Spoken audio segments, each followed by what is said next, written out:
DST उसाता के लिए भी CPD मॉड्यूल आगे हैं। इंग्लिश के 6 मॉड्यूल, उर्दू के 6 मॉड्यूल, मैथ के भी 6 मॉड्यूल, टोटल 18 मॉड्यूल हैं।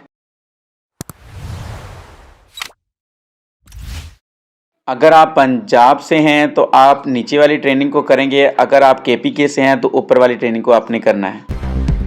इस ट्रेनिंग में 9 वीडियो हैं, 9 ही क्विज़ हैं और 222 नोट्स हैं। ये अब तक की सबसे लेंथी ट्रेनिंग है। इसमें इंग्लिश के 6 मॉड्यूल हैं, मैथ के भी 6 मॉड्यूल हैं, साइंस के भी 6 मॉड्यूल हैं। मॉड्यूल 1 में 2 वीडियो हैं और इसके अलावा बाकी नोट्स हैं और इसके एंड पे जो है वो एंड ऑफ मॉड्यूल क्विज़ हैं। 20 क्विज़ हैं पहले मॉड्यूल में, दूसरे मॉड्यूल में भी 20 क्विज़ हैं, मॉड्यूल 3 में 20 क्विज़, मॉड्यूल 4 में 50 क्विज़, मॉड्यूल 5 में 20 क्विज़, मॉड्यूल 6 में 20 क्विज़। इंग्लिश, मैथ, उर्दू तमाम क्विज़ अलग-अलग वीडियो में हल करके अपलोड किए जाएंगे। अगर आपको किसी भी किस्म की इंफॉर्मेशन चाहिए इसे व्हाट्सअप कर सकते हैं।